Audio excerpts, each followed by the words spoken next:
kerohanian kita.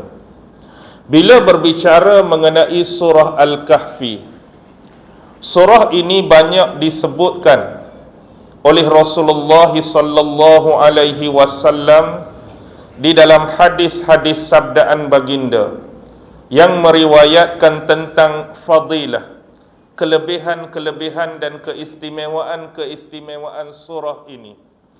Antara yang masyhur dan popular ialah sebagaimana yang disebutkan oleh Rasulullah sallallahu alaihi wasallam, man hafiza asyra ayatin min awwali suratil kahfi usima minad dajjal. Barang siapa yang menghafaz, menjaga 10 ayat daripada awal surah Al-Kahfi, maka dia akan terjaga ataupun terpelihara daripada fitnah Dajjal. Dan ada hadis lain yang menyebutkan, man qara'al ashral awakhira min suratil kahfi usima min fitnatid Dajjal. Barang siapa yang membaca 10 ayat yang terakhir daripada surah Al-Kahfi, maka dia akan terjaga dan terpelihara daripada fitnah Dajjal. Jadi di sini ada dapatan hadis-hadis yang menyebut tentang kelebihan 10 ayat yang pertama dan kelebihan 10 ayat yang terakhir sebagai bentuk protect, sebagai bentuk security, pertahanan kepada keimanan kita sebagai umat akhir zaman. Jadi apabila kita bermuamalah, berta'ammul dengan surah Al-Kahfi, maka jangan kita jadikan hal tersebut sebagai panduan bagi kita. Maksud saya macam ni, bila disebutkan 10 ayat yang pertama, 10 ayat yang terakhir, kita duk pulun hak tu saja, kita duk baca hak tu saja, kita duk hafal hak tu saja. Jadi cerita hak tengah tu kita tak baca, cerita hak tengah kita tinggal. Jadi tidak ada faedah, tidak ada manfaatnya. Sebab rangkuman kedua-dua kelebihan tadi ada pada kisah di antara 10 ayat yang pertama dan 10 ayat yang terakhir. Bila sebut tentang surah Al-Kahfi, surah ini maklum bagi kita adalah termasuk suratun Makkiyah. Dia adalah satu surah yang diturunkan oleh Allah Subhanahu wa taala melalui wasilah malaikat yang mulia Jibril alaihi salam kepada Nabi Muhammad sallallahu alaihi wasallam. Baik, walaupun surah ini adalah surah Makkiyah, tetapi sebagaimana yang disebut di dalam muqaddimah Tafsir Al-Quranil Azim karya Al-Imam Ibnu Katsir rahimahullahu ta'ala, ada beberapa ayat di dalam surah ini dikategorikan sebagai madaniyah. Antaranya ialah ayat 28 madaniyah, ayat 82 sampai ayat 101 juga adalah ayat-ayat madaniyah. Dan surah ini diturunkan selepas surah Al-Ghashiyah, hal ata kahadisul ghashiyah. Selepas surah Al-Ghashiyah barulah Allah menurunkan surah Al-Kahfi kepada Rasulullah sallallahu alaihi wasallam. Baik.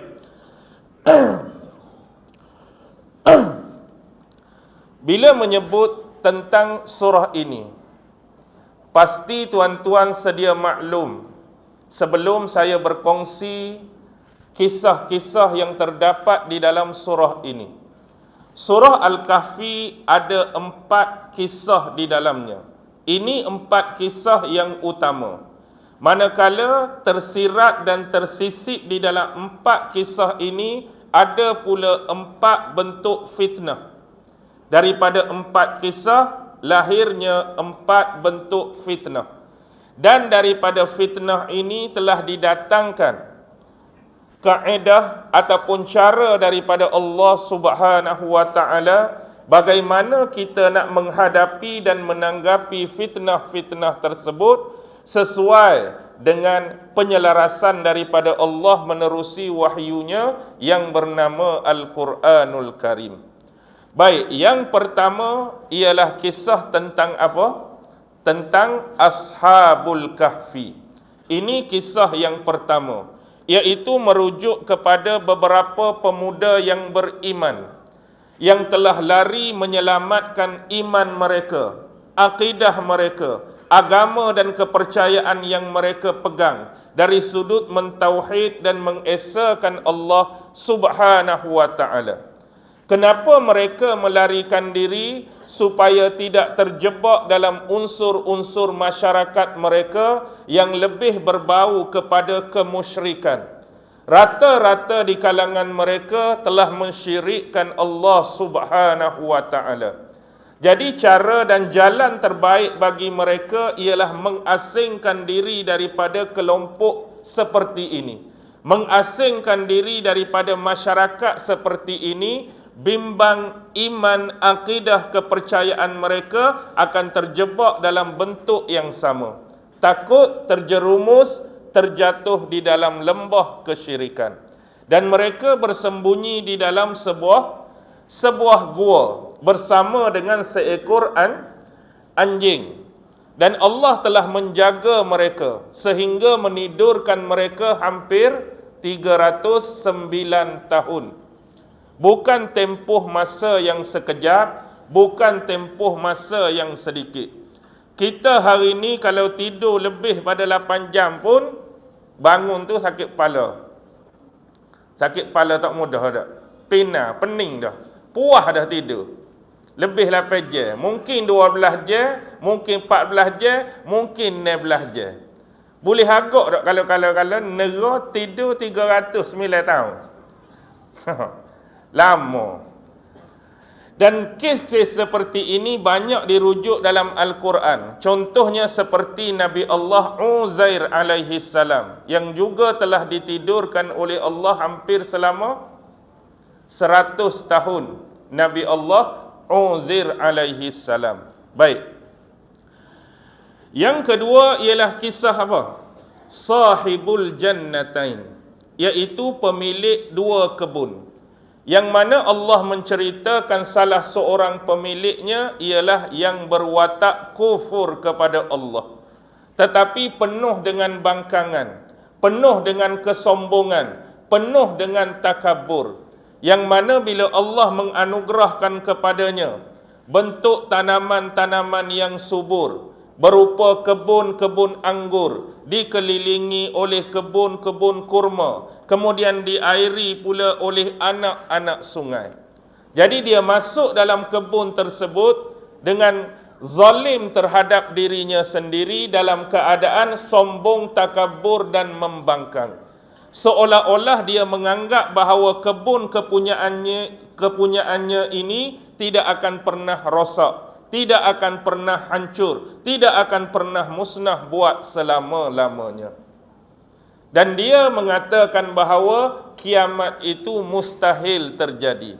Orang ni kufur sebab mengingkari akan adanya hari kiamat. Dan kalaulah kiamat berlaku, penerimaan kiamat tu dengan kalimah kalau. Kalaulah kiamat berlaku, pasti Tuhan, pasti Allah akan memberikan aku tempat yang lebih baik daripada apa yang telah diberikan olehnya atas dunia ni.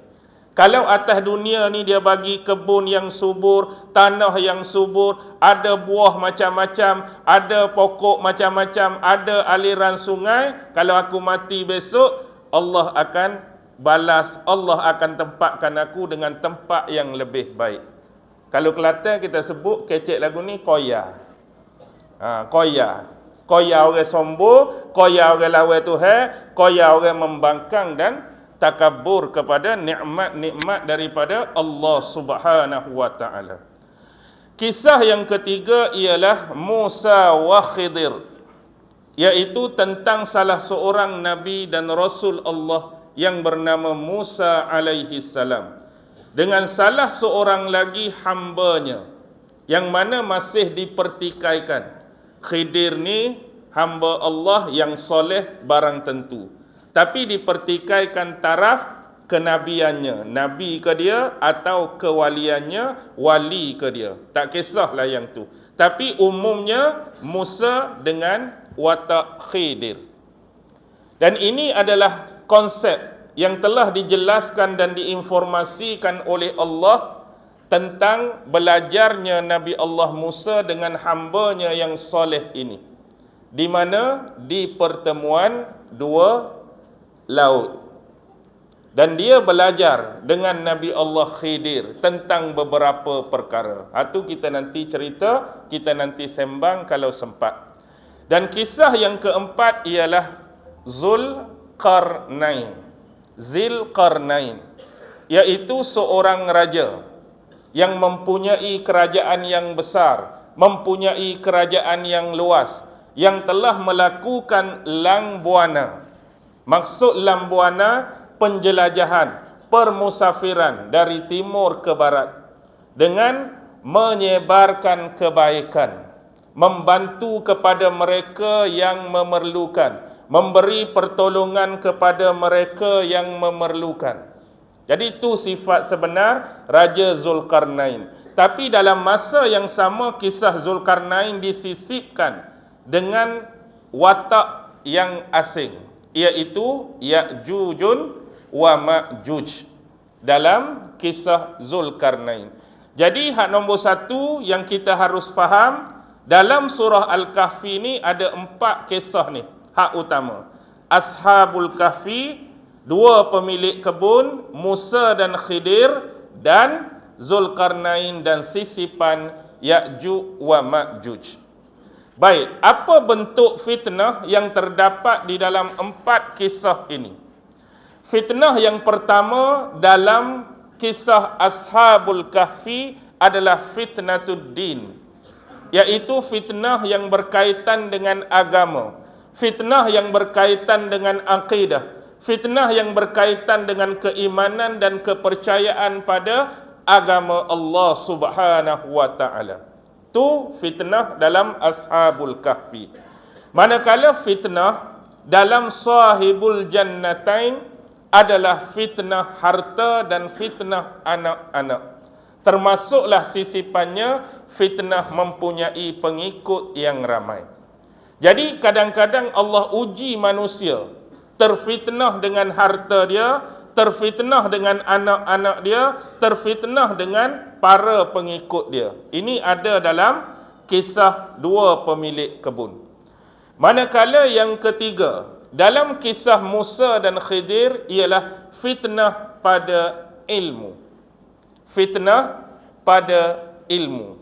Kenapa fitnah pada ilmu? Kerana penceritaan awal tentang kisah Musa dan Khidir ni, bila Nabi Allah Musa ditanya oleh kaumnya, siapakah yang paling alim di antara mereka?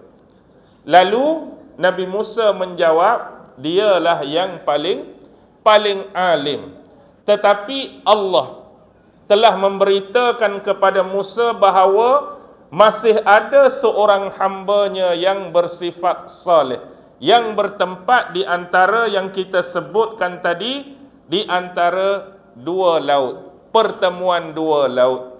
Jadi kalau kamu nak belajar, kalau kamu nak menuntut ilmu, carilah hamba aku tersebut untuk dapatkan mutiara-mutiara ilmu daripadanya.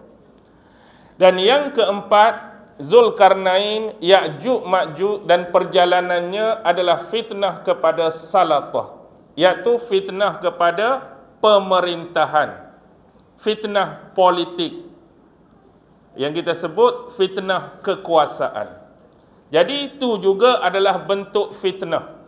Bila mana fitnah ini berlaku, bila seseorang pemimpin itu naik dan diangkat, dan dia bukan lagi menganggap kepimpinan yang dia ada sebagai bentuk amanah dan tanggungjawab terhadap rakyat, dia mula menjadi fitnah apabila dia menggunakan kedudukan dan kuasa dia untuk mengaut segala harta benda kekayaan negara berpihak kepadanya, ataupun menakut-nakutkan golongan-golongan yang menentangnya dari sudut sekiranya dia melakukan kezaliman, sekiranya dia melakukan kesalahan, sekiranya dia melakukan ketirisan dan kebocoran, adanya komen-komen, adanya saranan, adanya nasihat, maka dia akan membangkang, maka dia akan menakut-nakutkan kepada golongan-golongan seperti ini untuk tetap menjaga apa dia? Kedudukannya sebagai seorang pemimpin. Ini bahaya fitnah ini. Dan seterusnya, kita lihat pula apakah kaedah yang telah diberikan oleh Allah Subhanahu wa taala daripada fitnah-fitnah tadi. Yang pertama, Ashabul Kahfi, fitnah pada akidah ini, salah satu kaedah yang diberikan oleh Allah ialah supaya kita mempunyai sahabat yang baik, sahabat yang beramal soleh. Kerana sahabat yang baik dan beramal soleh lah yang akan sentiasa menunjukkan kepada kita jalan kebenaran, yang akan sentiasa menegur kesilapan dan kesalahan kita tanpa perlu kita meminta. Ni kita nak cari. Dalam hidup ni, bukan sahaja konteks surah ini, tapi agama Islam sudah lama mengajarkan supaya kita mencari sahabat-sahabat, kawan-kawan dan teman-teman yang baik dan soleh. Apa kepentingan dia? Apa faedah dia? Sebab teman-teman yang baik ni sentiasa akan menunjukkan kebaikan, sentiasa akan menunjukkan jalan kebenaran. Itu satu hal. Yang kedua, sekiranya kita buat silap, biasalah manusia, sekiranya kita buat salah, sekiranya kita terpesong, sekiranya kita terseleweng, maka sahabat yang baik dan bersifat soleh inilah yang akan memberikan petunjuk, menegur kita, menasihati kita atas kesilapan dan kesalahan yang kita buat. Kita bukan nak kawan-kawan yang jenis sifat dia ramai tapi tak ada kualiti. Hak kita kata baik, hak tu pun dia sokong. Hak kita kata salah, hak tu pun dia sokong kita. Istilah hari ini kita sebut taksuber. Hak jenis geng-geng taksub. Taksub ni kesilapan paling fatal, kesilapan paling besar. Bila kita mengatakan sesuatu yang betul dan baik, dia sokong, hatu alhamdulillah. Jadi sebab taksub punya pasal, dia punya guru, dia punya pemimpin, dia punya ketua, sebut hak memang jelas salah, hak memang jelas bercanggah dengan apa yang Allah nak, hak jelas bercanggah dengan apa yang Rasul suruh pun, betul semacam. Betul semacam. Berapa tok guru kita kan? Betul semacam. Berapa? Kerana taksub. Jangan lagu ni. Kita tak say lagu ni. Kita nak hak kita salah tu boleh tolong tegur. Kita nak hak kita silap boleh tolong rakyat. Ini baru sahabat yang baik betul, sahabat yang soleh sungguh. Jadi payahlah kita nak gelicir bab akidah ko, bab ibadat ko, bab akhlak ko. Sebab salah sikit tegur selalu, salah sikit rakyat selalu, salah sikit petuk selalu. Banding dengan hak bermuka-muka ni. Okey. Yang kedua, fitnah pada sahibul jannatain, iaitu fitnah pada harta, fitnah pada anak-anak dan fitnah pada pengikut. Jadi cara nak menghadapi dan menanggapi fitnah ini ialah ma'rifah haqiqatud dunia. Kena sungguh-sungguh hakikat dunia tu sendiri. Jadi loni ni jadi temo'o sangat ko dunia, jadi temo'o sangat ko harta, jadi temo'o sangat ko tanah kebun, jadi temo'o sangat ko bini comel, jadi temo'o sangat go tu go ni kerana tak kena sungguh-sungguh hakikat dunia tu. Memang kita hidup atas dunia, kita nak guna segala keperluan dari barang dunia. Tapi kalau kita terlampau memuja dunia ni, maka dia akan palingkan kita daripada ingat kepada akhirat. Dunia ni penting sebab dunia ni nikmat-nikmat dia, hak itulah kalau jalan yang betul ikut Allah tunjuk, jalan yang betul ikut Rasul suruh, maka dia boleh bawa kita pada jalan syurga. Tak kena kita polik semua anugerah sani, tak kena kita polik semua nikmat sani, maka dia boleh bawa kaki kita lakuh masuk dalam neraka. Jadi hak suruh peringat sininya berpada-pada tentang dunia. Sebab sifat dia sementara, sifat-sifat dia ni bagai pinjam. Atas dunia ni bagai pinjam aja. Kita je kaya bisa, kaya kaya, kaya banyak gotu, kaya banyak goni. Hakikatnya pinjam. Bukti pinjam, bila kita mati, bawa ke apa? Bawa ke apa masuk lebih kubur? Kain kapal, 3 lapis, 3 latu je. Sedangkan kita duk bangga bini comel. Walaupun kita bangga bini comel, terah tu email tanya, bini comel, hak kawan ni si mati bangga-bangga, nak kodok ambo tanah sekali? Alik tina, nak kodok tanah? Tak sih. Dia nak tunggu orang mari melamar pula ni, nak tok lelaki baru. Kita mati dah. Ni anak ambo dulu, hak dia duk bangga-bangga, hak ngaji pandai sekali, A straight, SRP, A, SPA, A, STUA. Terus tanya anak hak dia bangga tu, nak kau tanah dengan ayah sekali ni? Tosir dia. Kereta kita hak bangga, hak ni hak derah sekali, hak ni hak laju sekali, hak ni hak comel sekali, tak tanah sekali dengan kita. Rumah hak kita bangga 2 tingkat, 10 tingkat, 14 tingkat, tak masuk dalam tanah sekali dengan kita. Pahak tu hak kita duk kejar mula, pahak tu hak kita duk puja mula, pahak tu kita duk cari peluh rejak tu. Tapi hak kita nak bawa sungguh ke apa? Amal-amal ibadat kita, amal-amal soleh kita yang diterima di sisi Allah. Jadi moga-moga saat ni ada kepentingan, ada. Sebab moga saat ni lah kita nak guna untuk membentuk amal soleh tu. Bukan kata sekadar pinjam tu nak tahu gitu dah. Jadi kita kata kereta contoh, memang mati tak tanah sekali dengan kita. Tapi gapo kita buat dengan kereta tu untuk jadi amal yang boleh bawa sekali dengan kita. Kurang-kurang kereta ni dulu aku buat pergi sejid, semaya jemaah 5 kali sehari. Boleh pahala melalui kereta tu. Bukan kata 5 kali sehari masuk kedai dandu. Dia jadi lagu lain pula dalam kubur. Gitulah. Harta saat ni menjadi tunggangan kita nak tukar jadi amal baik ke amal tak baik. Bini kita pun serupa. Kalau dia jadi solehah menjadi amalan baik bagi kita, kalau dia sebaliknya menjadi amalan yang tidak baik. Waktu jadi bini kita, tudung pun tak pakai contoh. Makeup janguk rambut sepuluh singa laut kau kala biru kala gapo, duk tayang kau orang, duk tunjuk kau orang, dia jadi lagu lain. Tapi kalau kita jaga molek, tutup molek, beradab molek, berakhlak molek, dia jadi lagu lain.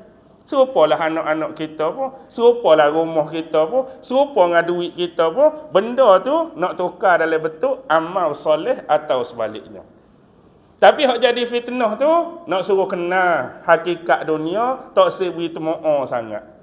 Sebab kita nak tinggal benda tu benda pinjam. Jadi hak tak masalahnya ramai hak agah, ramai hak sombong, ramai hak akuh dengan harta dia. Jadi tuan-tuan boleh tengok hari ni pakat nak tayang harta masing-masing dak. Buka buat TikTok, tunjuk gelang, tunjuk pitih bertikat-tikat, tunjuk kereta, tunjuk rumah. Macam-macam. Jadi dalam sejarah siapa hak pemula buat pasal gini? Hak jenis tunjuk-tunjuk siapa buat mula? Korun dulu dia tak tunjuk harta dia.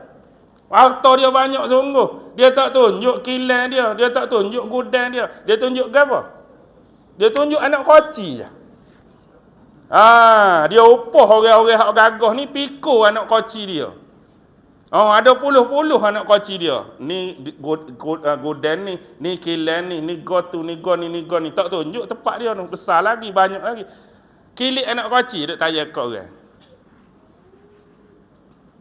Pas kita pun ada juga style anak koci tapi tak berapa banyak lah.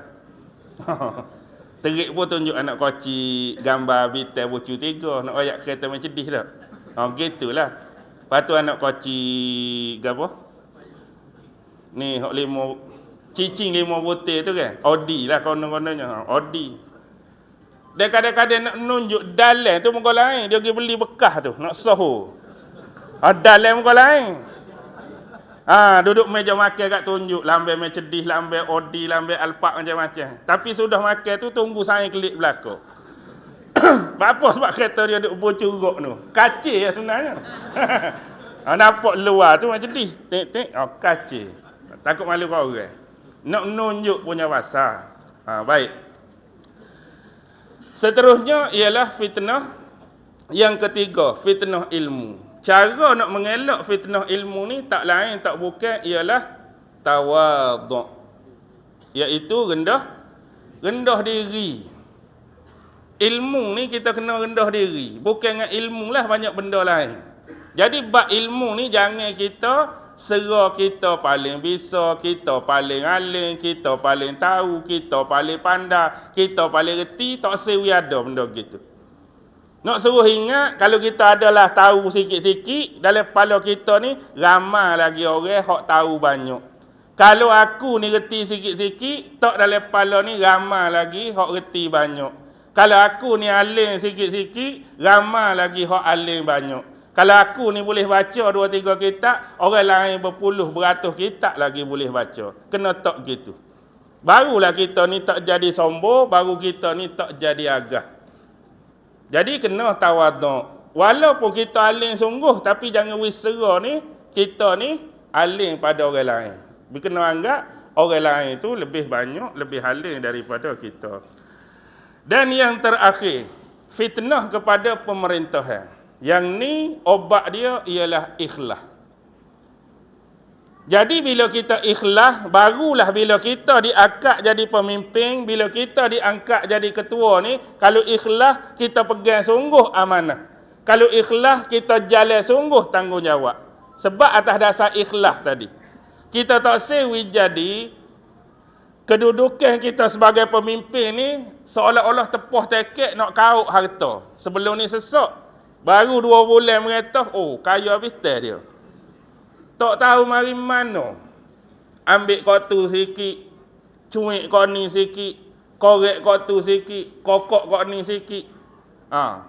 Jatuh kat belambok harta, belambok pitih. Tak tahu mari mana. Kalau hak halal sungguh kita tak kisah. Walaupun hamba dulu sesak, hamba nego. Betul lah Tuhan beri rezeki, Tuhan beri nikmat 2 bulan ni boleh 14 juta. Lah pergilah tu. Hak ni jenis orang boleh pertikar ni. Ambil mana, ambil mana, ambil mana. Hak tu bahaya dah. Dan kita juga bukan nak kepimpinan ni untuk mengauk sebanyak-banyak pengikut. Nak suruh orang ni menyebelahi kita. Tu bukan cara. Sebab Islam yang Nabi ajar ni, dia mengajarkan akhlak yang baik. Islam ni duduk di semua tempat, Islam ni duduk di semua segi. Contoh Nabi tunjuk. Nabi tunjuk akhlak Islam ni pada pemerintahan dia. Dia tak payah lobby. Dia tunjuk kepada sahabat kalau mu nak negalah sebagai seorang Muslim yang sebenar. Tak payah lobby. Kalau mu nak jual, jadilah penjual sebagai seorang Muslim yang berakhlak Muslim. Kalau nak jadi gotu, seorang yang berakhlak Muslim, tak payah lobby. Orang-orang non-Muslim ataupun orang-orang luar, kalau ni kita ni berakhlak sungguh dengan akhlak Islam, duduk lapangan mana, duduk section mana, orang akan menarik minat dan tertarik sendiri dengan akhlak tersebut. Dia tak payah lobby. Turut kawan lah. Kalau turut kawan hak ni lah yang terbaik, turut kawan hak ni lah. Kita tunjuk gapo PA kita sebenar, kita tunjuk gapo hak kita sebenar. Hak masalahnya kecek lagu lain, perbuatan lagu lain. Hak tu orang cemung tu. Hak tu orang nak marah tu. Tu contoh. Tu baru flowers. Flowers tu apa? Bunga-bunga. Kita tak start lagi ni. Ni baru nak startnya. 8:30 dah. Boleh pergi lagi tak? Boleh. Okey, kita mula dah. Slow. A'udzu billahi minasyaitonir rajim. Bismillahirrahmanirrahim. Alhamdulillahilladzi anzala ala 'abdihil kitaba wa lam yaj'al lahu 'iwaja. Baik. Surah ni Allah mulakan dengan lafaz pujian. Alhamdulillah. Dan kalau kita lihat kepada satu ilmu, ilmu ni jarang orang bincang. Padahal dia mengajar tafsir dah. Ni kepentingan satu ilmu yang sering dilupakan. Ilmu ni disebut sebagai ilmu siyaqul Quran. Ilmu siyaqul Quran. Dia ada siyaqus surah wa siyaqul ayah. Dia pecah pula. Ada siyaq surah, ada siyaqul ayah. Ilmu siyaqul Quran ialah ilmu yang menghubungkan di antara dua surah. Dia ada connection. Macam kita nak baca, macam kita nak bahas, macam kita nak tafsir awal surah Al-Kahfi, gapo hubungnya dia dengan ayat terakhir daripada surah sebelumnya. Sebab cara Rasulullah susun surah-surah tu dia ada hubungnya, dia ada connection. Jangan kita tok dalam kepala kita, jangan kita mikir habis surah, mari surah baru, tak ada kena mengena surah baru dengan surah sebelum. Tak ada kena mengena surah ni dengan surah sebelum. Dia ada kena mengena. Kena mengena apa? Sebab surah terakhir daripada surah Al-Isra ialah lafaz yang sama. The same words. Wa qulil hamdulillah. Pada ayat wa qulil hamdulillahillazi lam yattakhidh waladan wa lam yakul lahu syarikum fil mulk wa lam yakul lahu waliyyun minaz zulli wa kabbirhu takbira. Ayat terakhir daripada surah Al-Isra wa qulil hamdulillah. Ayat awal dalam surah Al-Kahfi alhamdulillah. Tu dia punya hubungan, tu dia punya connection. Baik. Satu lagi ialah dalam awal Al-Isra Rasulullah dinisbahkan oleh Allah sebagai hamba dia. Subhanallazi asra bi'abdihi. Mari surah Al-Kahfi Allah mengekalkan lafaz yang sama. Alhamdulillahillazi anzala ala abdihi. Masih menggunakan lafaz yang sama. Kenapa kedua-dua surah yang besar dan penting ini Allah tak menisbahkan Nabi Muhammad dengan gelaran dan kedudukan dia? Subhanallazi asra bi rasulihi, la. Subhanallazi asra bi nabiyhi, la. Subhanallazi asra bi Muhammadin, la. Ini pun sama. Dia sebut dengan lafaz hamba. Nak membuktikan bahawa kedudukan hamba di sisi Allah tu adalah satu kedudukan dan status yang cukup tinggi dan istimewa. Sebab selepas Allah sebagai Tuhan, semua makhluk dia, tak kira Nabi ke, tak kira Rasul ke, tak kira siapa, tetaplah status mereka sebagai hamba kepada Allah Subhanahu wa ta'ala. Memang kita hidup atas dunia, kita dibezakan dengan nama. Yusuf, Ali, Abu Bakar, Yaqub, belah perempuan, Rohani, Rohana, Khadijah, Fatimah, Asma dan sebagainya. Hak beza tu nama, tapi semua tu tetap hamba kepada Allah Subhanahu wa ta'ala. Mungkin kita dibezakan dengan kedudukan dan gelaran. Ada presiden, ada raja, ada sultan, ada perdana menteri, ada menteri, ada yang berhormat, ada polis, ada bomba, ada JKR, ada TMB, ada macam-macam gelaran, ada macam-macam jawatan. Tapi hakikatnya semua hamba kepada Allah Subhanahu wa ta'ala. Mungkin dibezakan dengan selit gaji. Demo berapa? 500 sebulan. Demo kawal 1000. Kawal 10,000. Kawal 1 juta. Kawal 14 juta. Ikutlah lebih lagi pada 14 juta pun. Ataupun orang ni kawal tak ada gaji langsung. Kerja sendiri, kerja kapung. Hakikatnya semua hamba Allah Subhanahu wa ta'ala. Ataupun kita dibezakan dengan kedudukan sosial dalam masyarakat. Hak ni artis, hak ni pelakon, hak ni penyanyi, hak ni pelawak, hak ni tukar dikir. Hakikatnya semua hamba Allah. Termasuklah Nabi dan Rasul, termasuklah Muhammad sallallahu alaihi wasallam. Kenapa status hamba ni istimewa? Kerana untuk menjadi seorang hamba yang benar-benar menghambakan diri kepada Allah, senang ke payah? Senang ke payah? Senang ke payah? Nak jadi hamba Allah yang benar-benar menghambakan diri pada Allah, senang ke payah? Payah. Payah. Sebab ramai jadi hamba kepada apa? Hari ni, zaman kita ni, ramai jadi hamba kepada 3 benda ni, triple ni. Sebahagian manusia ada yang jadi hamba kepada sesama manusia.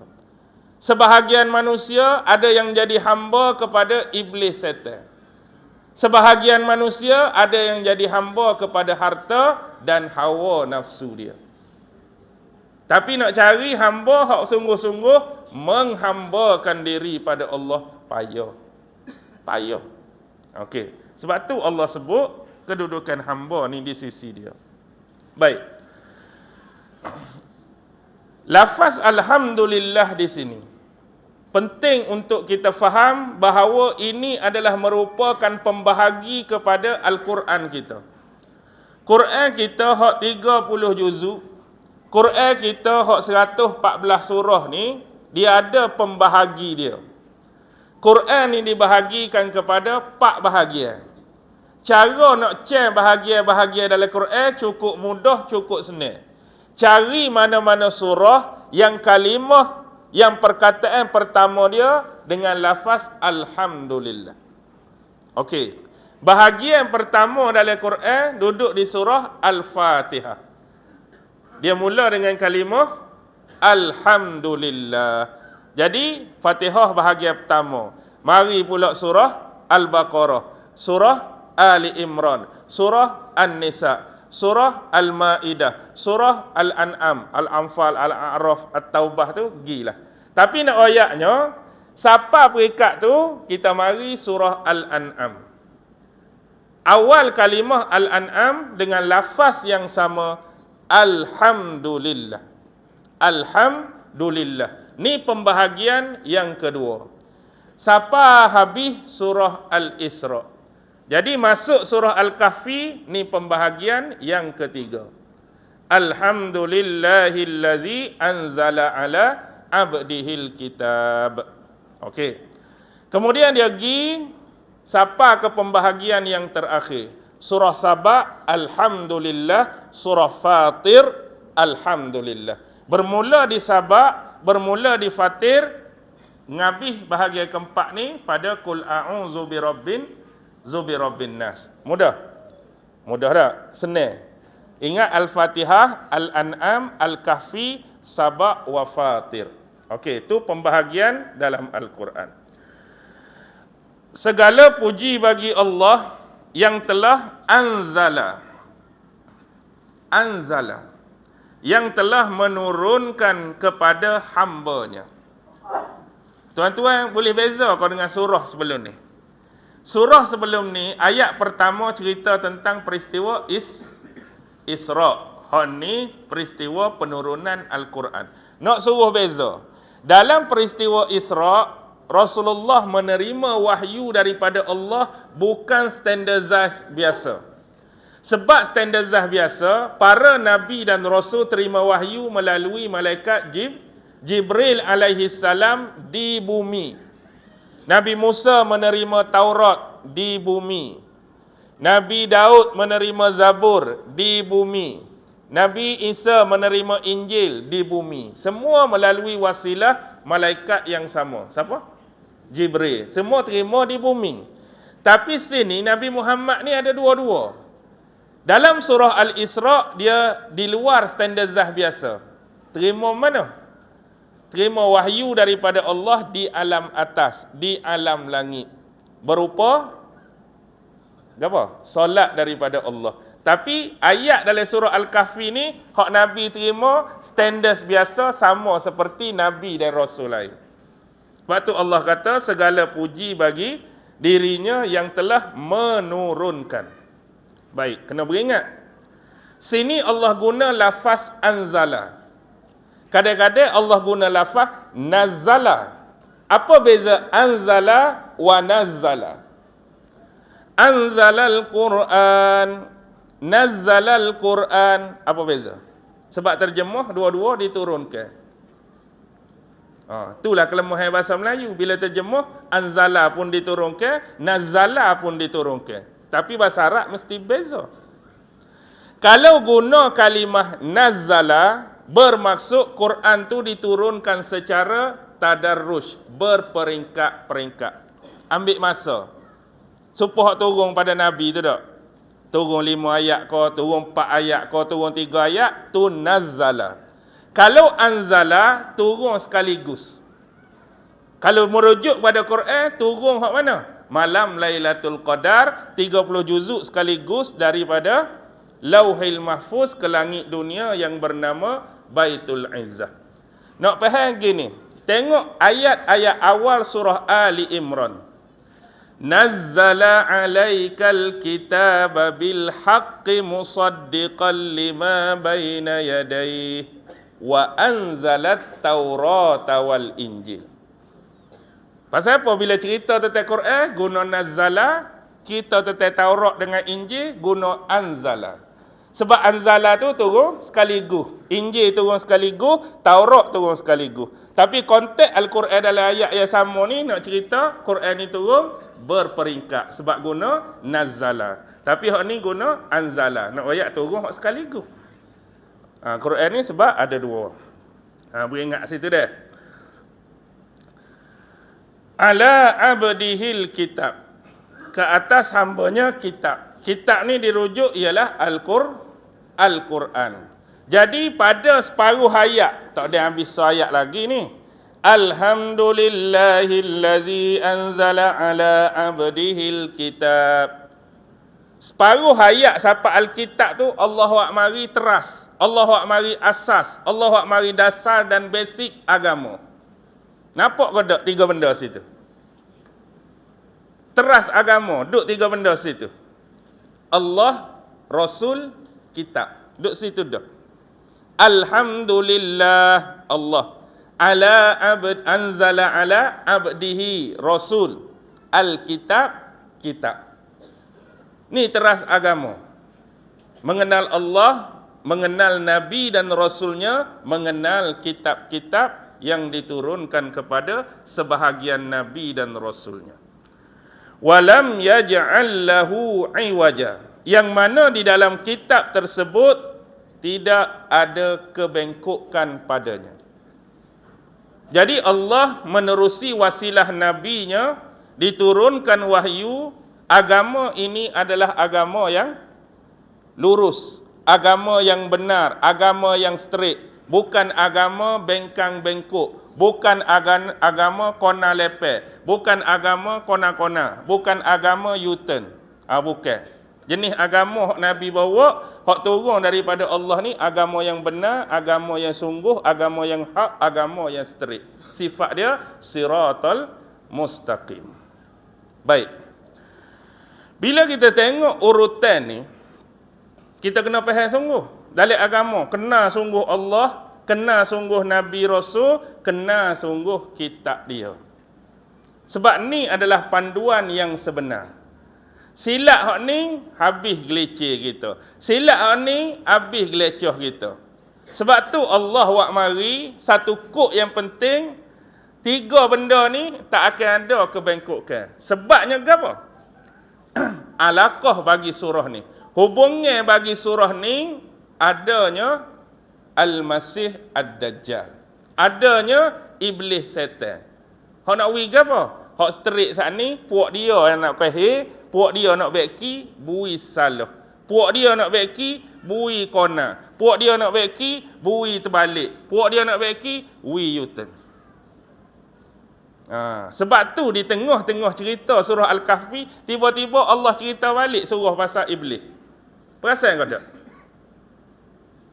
Kan dia cerita saat ni, pak fitnah saat ni, pak kaedah saat ni. Tengah tu dia letak kisah iblis. Iblis ada dah dalam surah Baqarah, iblis ada dah dalam surah Al-A'raf. Dia letak pula celah tu. Nak ayatnya iblis ni ke apa? Al-muharrik al-asasi lil fitan. Dialah penggerak utama kepada fitnah ni. Kalau kita main bola, dia key player lah. Perancang utama kepada fitnah ni. Orang yang terbelit dengan setan, orang yang terbelit dengan iblis, memang akan gelecah, memang akan gelicir. Termakan fitnah ni. Siapa lagi nak buat? Kalau tidak dia. Siapa lagi agak-agak tuan-tuan nak buat? Sebab dia dah berjanji, dia bersumpah depan Allah, dia akan menyesatkan seluruh anak cucu Adam. Tu janji dia tu. Sebab tu dia minta umur yang panjang daripada Allah. Sebab tu kita orang Islam jangan pernah merasa letih, jemu dan puas buat benda baik, kerana iblis setan tak raja puas dan jemu buat benda jahat. Dia janji dia akan buat. Kau rajin dengar mana-mana setan kau iblis kata, ya ambo lama dah buat kerja lagi ni, pecing lah kata lah. Lama dah buat kerja jahat, segala nak tobat, segala tak say dah pada wi kawak awak lah. Dah. Pada wi kawak awak dah. Sebab dia janji. Sebab dia pun tak say masuk dalam neraka sorang-sorang. Dia nak kumpul seberapa ramai makhluk daripada kalangan manusia ni, duduk sekali dengan dia. Jadi teman dia, jadi saing dia dalam neraka. Janganlah kita ni terheret sama jadi saing ataupun rakan dia. Sebab Allah dah pesan kan. Dalam ayat berapa? Ambo tak ingat nombor ayat tu, tapi dia ada cerita. Siapa ingat? Ustaz ingat ke? Ayat berapa Ustaz? Afat takrizu tu. Maka patutkah kamu menjadikan iblis dan teman-temannya sebagai pelindung bagi kamu selain daripada aku? Maksudnya selain daripada Allah Subhanahu wa taala. Jadi jangan sesekali kamu menjadikan iblis, setan, tentera-tentera dan teman dia sebagai wali, sebagai pelindung bagi kamu selain daripada Allah Subhanahu wa taala. Okey. Kena beringatlah tu. Beringat seumur dah dia. Beringat alik beringat tu beringat seumur. Dia nak kena. Pasal kita ni jenis beringat sepuluh naik kereta tak? Kita beringat ni. Beringat sepuluh naik kereta. Dia kalau kita naik kereta jenis tak ada start enjin lagi, pasang dah tali pinggir keledar. Kalau jenis pasang tu senang. Ni jenis beringat kita ni, polis depan tu baru nak pasang. Tu jadi payahnya dia. Nak beringat tu beringat nak boleh nyo orang panggil. Beringat nak alah kena. Dia duk kelih lama dah, kita duk main game ni. Skalanya orang jenis baru nak tarik ni dia lekat semua. Apa tak tahu. Dak, kalau hak tak ada polis ni, kita tarik sekali je. Kalau hak polis dekat lekuk. Nak rayak orang tu bersalah kali tak? Orang tu bersalah kali lepas 14 kali tak lepas lagi. Tu nak rayak. Dak, kalau kita hamba nak rayak, kalau kita beringat tu pasang sebelum start enjin tu, pasang dah, tu selamat lah biasanya. Hak jenis puasaan ni lah. Hak jenis tengah jalan mari roblok baru nak pasang ke apa tu, hak tu bahaya. Okey. Baik. Bila sebut tentang kegelinciran ni, saya nak sebut satu benda penting. Harap-harap boleh pegang untuk diri saya dan tuan-tuan sekalian. Pertama gini. Bila Allah sebut tentang kesesatan. Sebab fitnah-fitnah yang ada ni semua menghala kepada kesesatan. Jadi antara benda yang jadi sesat, yang selalu Quran sebut ialah sebab dia gapo? Sebab salah cara kita memikir. Cuba perhati molek ayat-ayat Quran. Kebanyakan manusia-manusia hak zaman dulu ke, hak zaman Nabi ke, hak zaman lo ni, yang jadi sesat tu kerana berfikir dengan cara yang salah.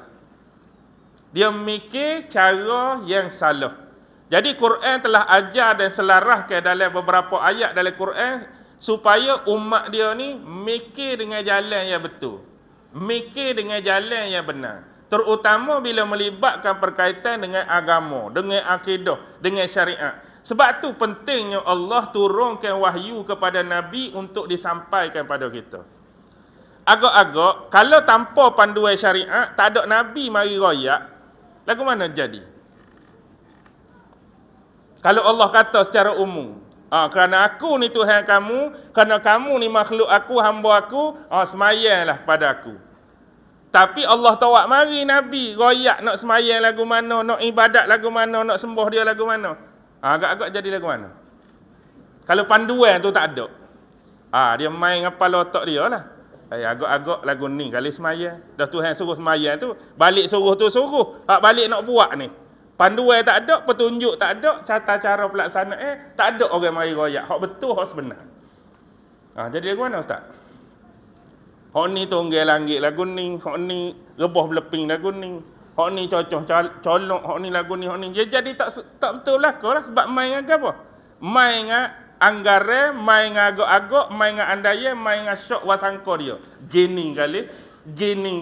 Hak betul tak ada, hak benar tak ada. Jadi tu penting Allah turunkan syariat. Agama yang sebenar, syariat yang sebenar, undang-undang yang sebenar, hukum hakam yang sebenar melalui siapa? Nabi. Nabi ni hak dia pilih. Sebab tu Nabi ni sifat dia Allah pilih, Rasul Allah pilih. Bukan Nabi ni mesyuarat AJK masjid pilih.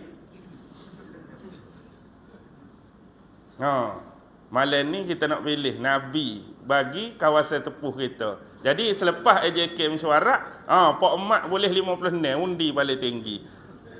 Jadi kita pun latih Pak Mak jadi Nabi. Tak boleh. Walaupun undi dia tinggi sekali. Ataupun buat pilihan raya umum nak latih Nabi ataupun Rasul. Boleh ke tak?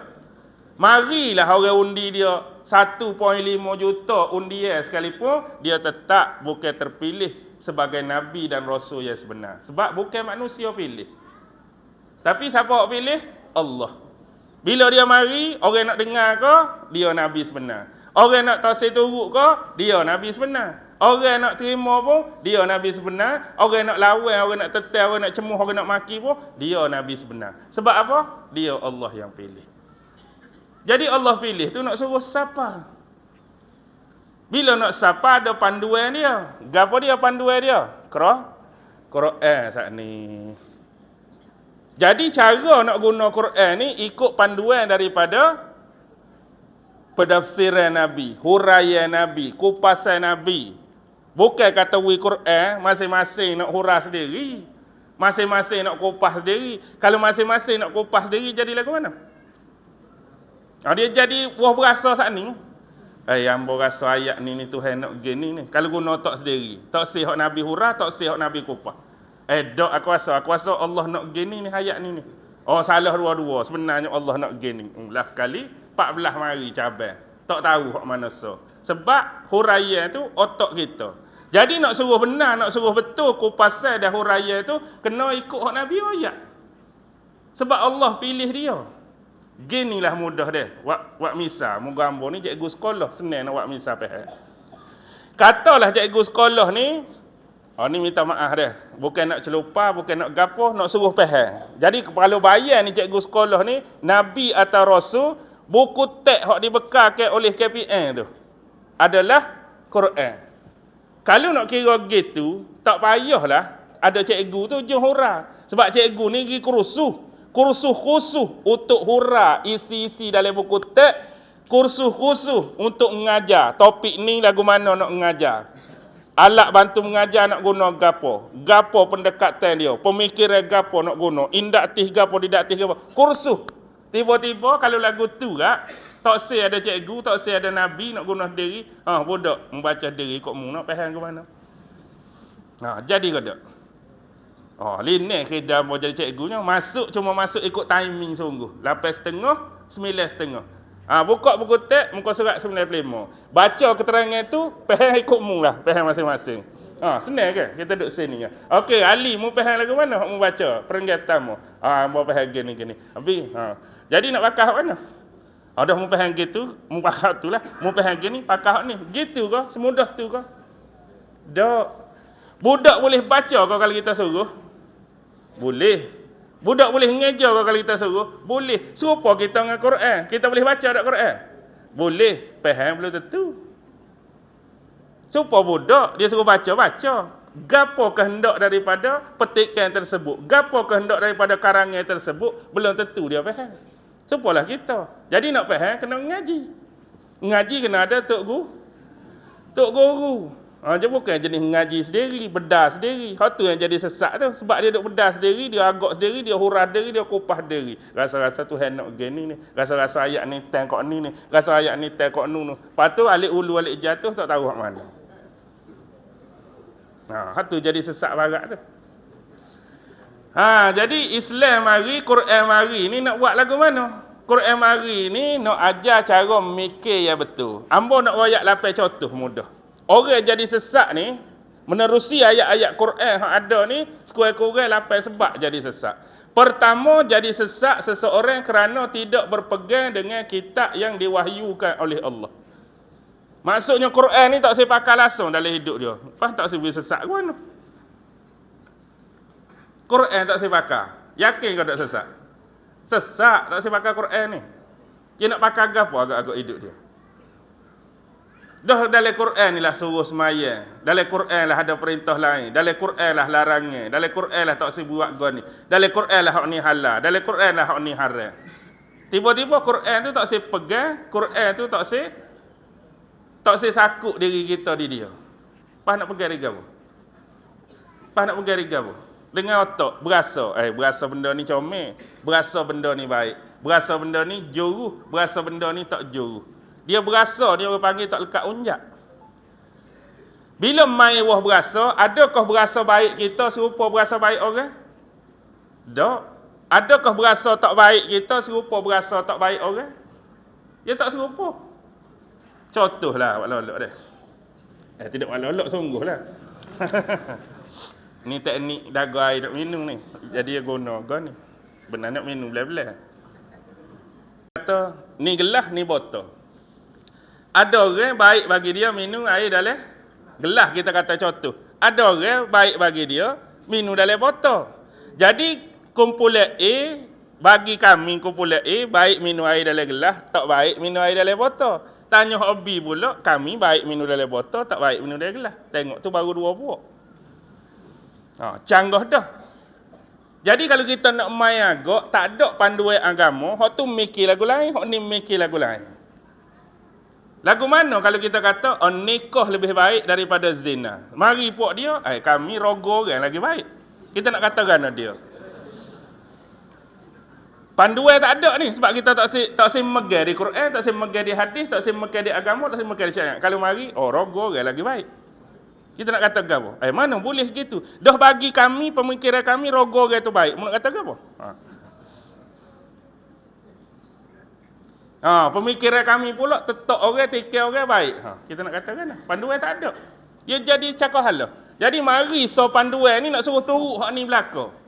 Duk sini belaka. Hak halal ni mu kena. Hak haram ni mu kena. Hak ni hak Tuhan suruh, hak ni hak Tuhan larang. Hak ni hak Tuhan suka, hak ni hak Tuhan murka. Jelas. Jadi diikuti. Tak boleh dah orang lain. Jadi kalau kata hak Tuhan suka tu, kena pakat buat. Hak Tuhan tak suka, kena pakat tinggal. Dia tak ada dah pilihan-pilihan. Okey, yang kedua. Seorang manusia boleh jadi sesat lebih kurang sepuh hamba ayat saat ni. Dia bukan tak pakai Quran, tapi dia tak pakai petunjuk dan ajaran daripada Nabi. Kadang-kadang Quran pakai, hadis pakai. Tapi hak Nabi royak tu. Hak Nabi royak tu ke apa? Nabi royak lagu lain, dia faham lagu lain. Nabi royak lagu lain, dia nak lagu lain. Payah juga tu. Qala Nabi semacam, qala Rasul semacam. Hak Nabi nak sebenar lagu lain, dia pergi alah lain. Ayat Quran baca, Allah nak lagu lain, huraian dia, kupasan dia. Tapi dia tanlah lain semacam. Tu juga salah dalam menafsir dan menakwilkan sesuatu ayat ataupun ajaran daripada Nabi. Yang ketiga, kadang-kadang boleh jadi sesat sebab ingkar arahan dan perintah daripada Allah. Hanya kerana ingkar arahan dan perintah Allah jadi sesat. Contoh hak mudah, iblis dulu. Iblis dulu kes ke apa? Kes suruh sujud je. Sujudlah kamu kepada Adam. Bukan sujud ibadat, sujud li tahrim, hormat. Kerana Allah buat Nabi Adam dan Allah sediakan ilmu pada Nabi Adam. Tolong hormat. Sujud je. Tak sih ke? Nak sujud ni? Tak sih kan? Ingkar tengok. Ingkar. Kerana ingkar tu sesat. Bukan kata sesat nah. Bahkan Allah sebut dia sebahagian daripada golongan kafirin. Sesat. Tapi sesat-sesat iblis pun apa dia tuan-tuan? Iblis dulu hanya menolak berapa sujud? Sujud yang iblis tolak. Kita hari ni sekat hidup. Berapa kali sujud dah tolak? Maknanya dengan kata lain berapa kali dah tinggal semaya. Kalau tinggal semaya subuh berapa kali sujud dah situ? Atas semaya subuh saja tu baru sewaktu. Lepas tu kalau hok tinggal berapa ratus, berapa ribu sujud dah kita. Iblis hanya kerana tapi kita ratus-ratus ribu-ribu sujud dah kita tinggal. Tapi koya nak masuk surga macam dia. Sebab itulah gambaran iblis ni sombong, tak sewi ada sombong saat ni, dengan sombong tu menyebabkan jadi ingkar ni. Iblis tu hak duduk dalam dah tu, duduk dalam apa? Dalam surga dah. Ada sikit je sombong, hak duduk dalam dah pah waktu ubik. Hak duduk dalam surga dah pah waktu ubik. Kita sebesar-besar sombong, hak tak rajin masuk dalam tapi koya nak masuk. Koya nak masuk dalam, hak tu lebih kita ni. Hak tu lebih kita banding iblis. Kadang-kadang sesak juga. Boleh disebabkan melalui gapo? Sesak juga boleh disebabkan melalui salah faham terhadap Quran, salah faham terhadap sunnah Nabi. Sesak juga kadang-kadang boleh disebabkan oleh tidak mengesakan Allah. Dari sudut lain, melakukan kesyirikan dan tidak secara ikhlas, tulus dan murni dalam mengimami kekuasaan Allah. Bapa kita kata tak tulus, tak ikhlas mengimami kekuasaan Allah? Kerana percaya Allah maha segala maha. Tapi bila syirik ni dia ada muka lain.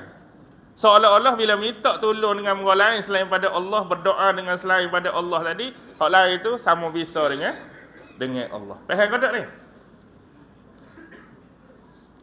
Dan ada orang boleh jadi sesat kerana kekaguman kepada diri sendiri. Kagum pada diri sendiri. Lagu mana orang kagum pada diri sendiri ni? Dia berasa dia bisa. Dia berasa dia bisa. Lepas tu menyebabkan jadi sesat. Lagu mana? Contoh hak ramai jadi dah hang nak buat contoh, ngakui Imam Mahdi.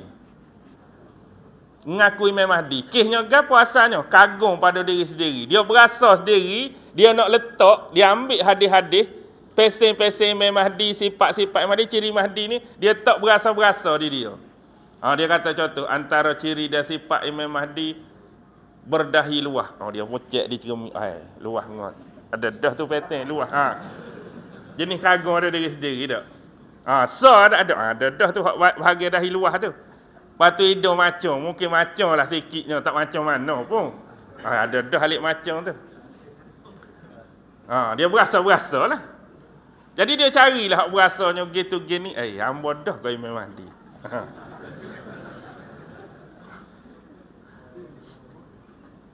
Dia ada lagi ke apa? Telinga pepeh, hak payah nak cari telinga pepeh. Hidung luah, faham telinga pepeh ke mana? Telinga pepeh ni telinga hamba ni lah. Tapi hamba tak mengaku. Telinga pepeh ni telinga lagu ni. Orang lain dia bawah ni dia betul. Telinga pepeh ni dia gedep pakat duk jamuh belakang dia. Duk rasa belakang. Banyak dah orang jumpa dengan kita. Kita duduk di Penang, contoh nak ayat pengalaman. Mari orang Kedah pun ada, mari orang Johor pun ada. Mari segenap segi, ngaku ke apa? Ngaku Imam Mahdi. Dia ayat sikit gini, rasa-rasa hamba ni ada ke tak ciri-ciri Imam Mahdi. Jadi kita tengok kau dia pun perut bucik pada kita kadang-kadang tu. Ni bukan kata-kata dari luar. Tak ada apa satu dah. Rambut sorak pun tak ada. Ngaku lagi. Tu letih kitanya. Kita kelih atas bawah biar betul. Nak rayak iya pun. Nak rayak dak pun takut serah hati dak. Macam-macam jenis ngaku ni. Last sekali ada daripada Johor. Memang tak ada langsung nak ciri-ciri tu kalau kita tengok tu. Tapi bila dia ngaku ni, dia duk tekan-tekan, last sekali kita tak ada ayat kalau kita ayat again ni. Kita kata, kalau demo ni Imam Mahdi, ambo ni saja waktu lupa mulut, ambo ni Nabi Isa.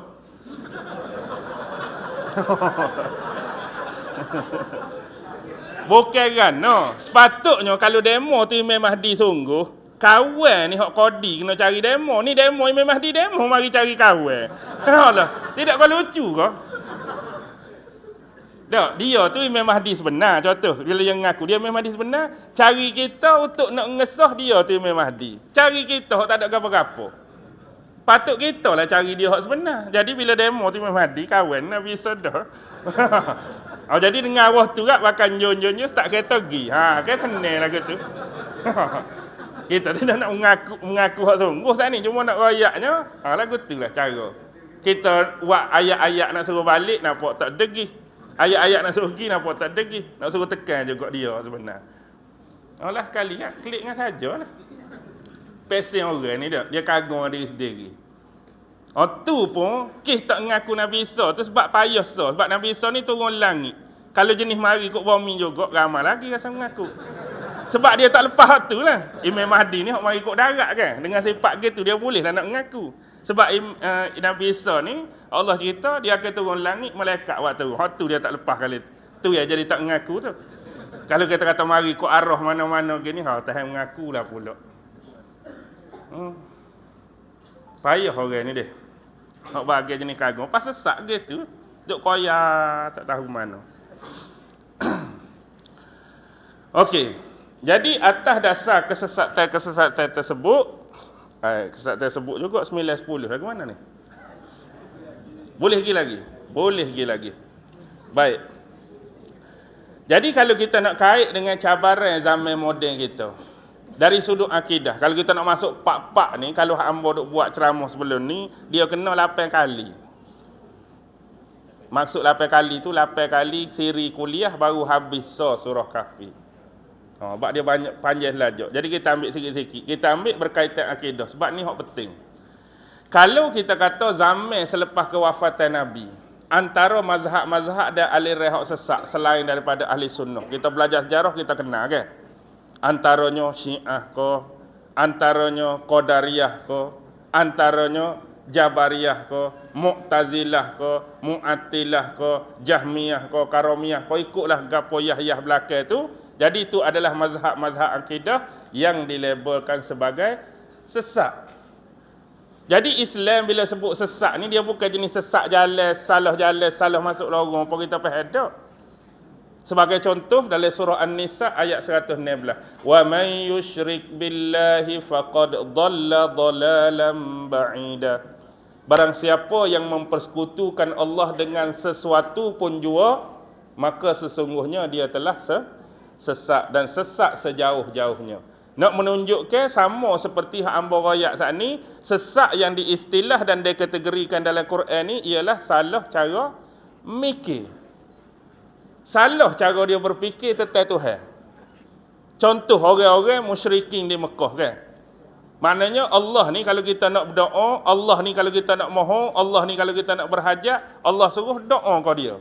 Angkat tangan minta lah gapo. Tapi yang jadi salah dia buat gapo? Dia menjadikan patung-patung berhala tu sebagai wasilah, sebagai penengah antara permintaan dia dengan Allah. Jadi cara dia mikir tu salah. Bila salah, tersesatlah. Bila salah, lebih jauh jadi musyrik. Okey, salah mikir. Bahaya salah mikir ni. Okey. Seterusnya kalau zaman moden ke apa dia? Bahaya. Muncul, terbit, wujudnya ideologi dari hasil pemikiran manusia untuk ganti tempat agama. Contoh, kalau kita tengok, ada tak Secularism. Kalau ada, ya ada lah. Ada ke tak ada? Ada. Liberal?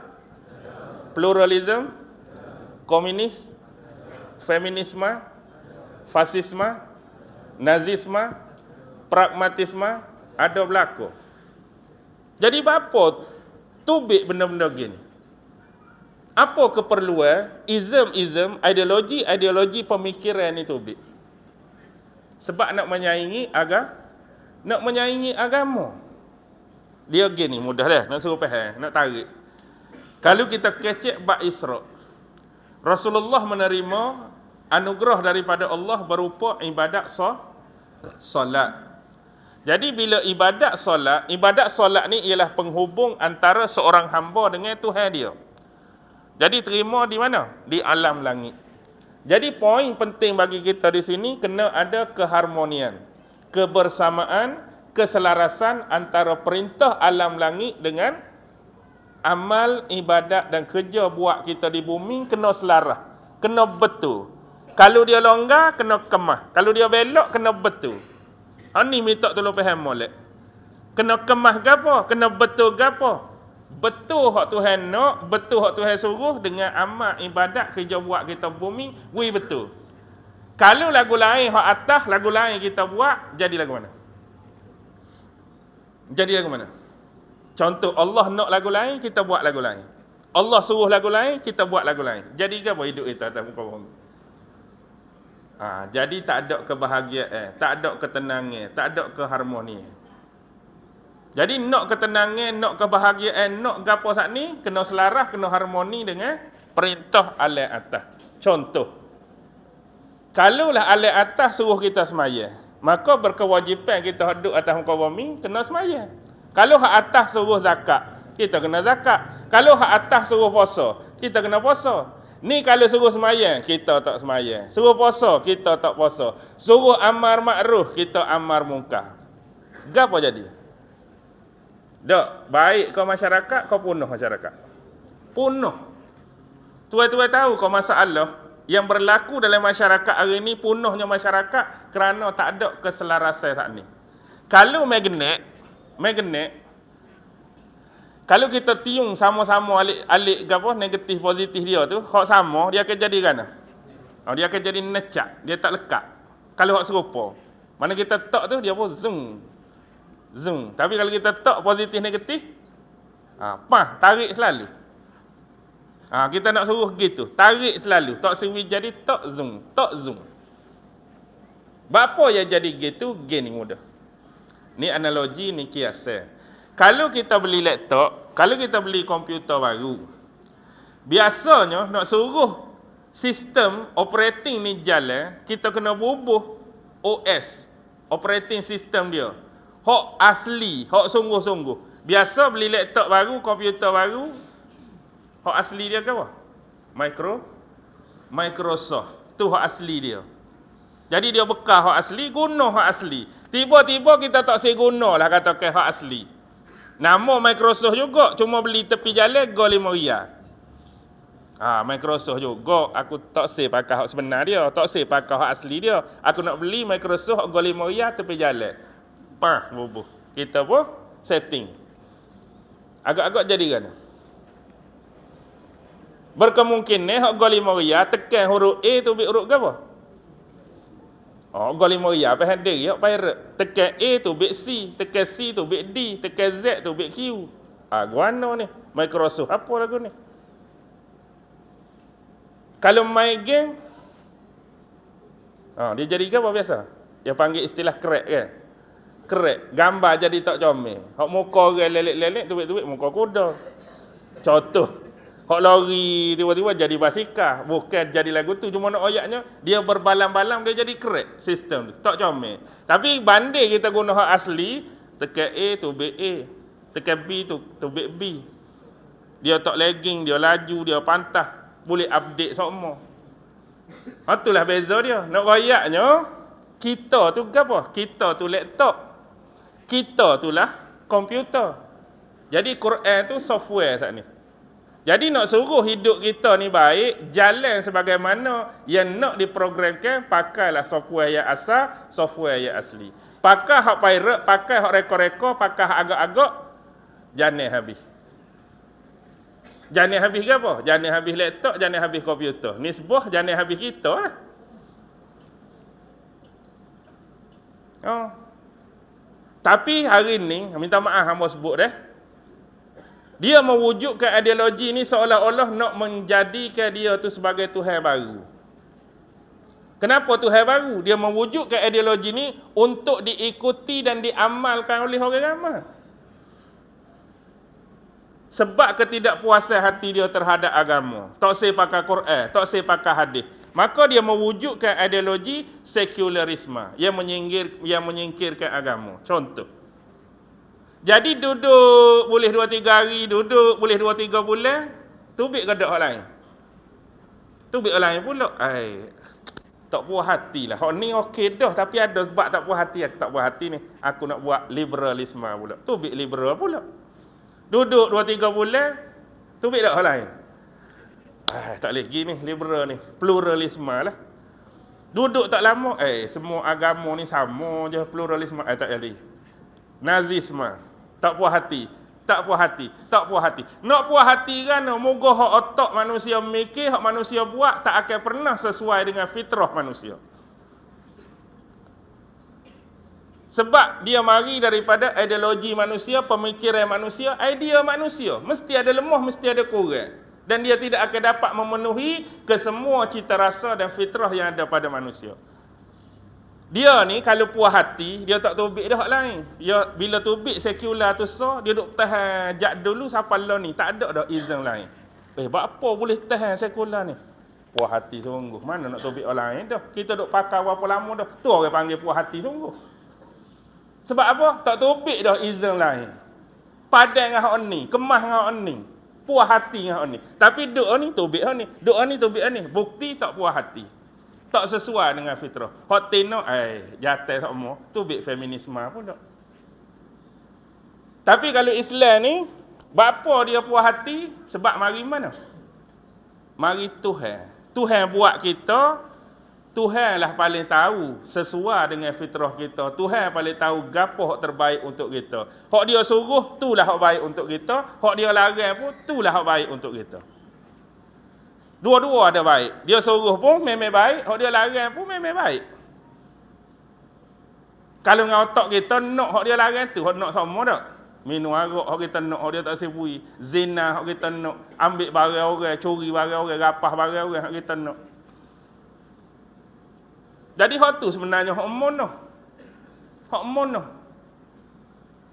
Tapi hak tu hak kita nak buat tak? Hak tu hak kita nak buat kan? Hak ramai manusia buat hak tu. Bapa yang nak buat hak Tuhan larang. Bapa tak say buat hak Tuhan tak larang. Sebab hak Tuhan larang tu adalah sedap belaka. Sedap kau jiwa, sedap kau nikmat, sedap kau emosi, sedap kau belaka-belaka. Kalau tidak tak ada lah ketong dengan gen dan lok ni. Ketong dengan gen dan lok ni nak sedap ke apa? Nak koyak betul tak? Nak sedap lah kau ngoyak. Kita lah berasa sedapnya, tapi dia mono, dia jane. Cuma ambil masa lah.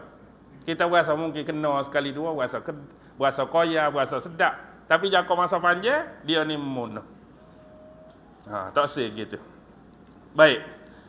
Dari sudut akidah juga, nampak tak benda saat ni? Bila tubik benda-benda ni, seolah-olah dia jadi Tuhan baru. Tarikkan baru. Untuk manusia ni, duduk berpayung di bawah izm tadi. Bukti dia, bawah sekularisme ada 10 orang ke? Amba nak tanya, jujur. Orang yang mendukung faham sekularisme ni ada 10 orang yang ke bawah tu? Kau juta? Juta. Bawah liberalisme ada 5 orang? Juta. Bawah pluralisme ada seorang? Juta. Semua ni juta. Hak ni juta cara dia, hak ni juta pahaman ni, hak ni juta izin ni. Dalam masa sama dia nak suruh kita ni pecah. Bila pecah, gaduh sama, balah sama, dia nak cari kelebihan. Oh, kalau mu duduk kumpulan aku, hak ni lah lebih, hak tu kurang. Hak tu pun bila kata dia kurang, dia duduk dalam tu, tak okey dia nak buat kodi dia. Tak boleh. Mana boleh kurang. Hak aku duduk ni lah hak comelnya. Hak mung tu kodinya. Pada balah tak habis-habis.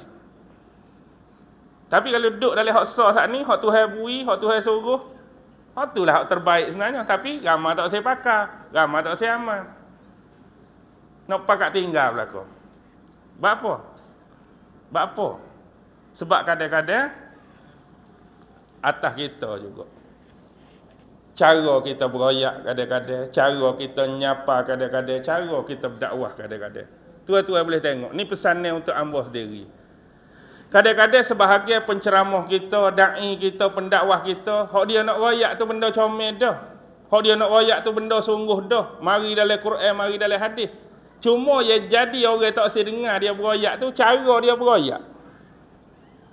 Kadang-kadang baca ayat Quran sikit-sikit, baca hadis sikit-sikit. Nas comel dah. Sumber mari Quran, sumber mari hadis. Nak royak pun benda comel.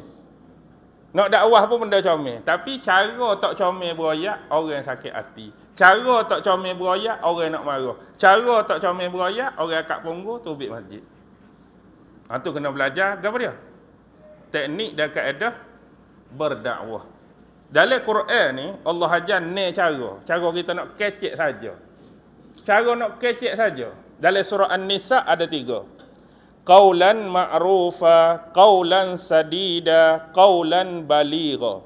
Dalam surah Al-Isra ada 2. Qaulan karima, qaulan apa dia? Maisura. Dalam surah Taha ada 1. Qaulan layyina.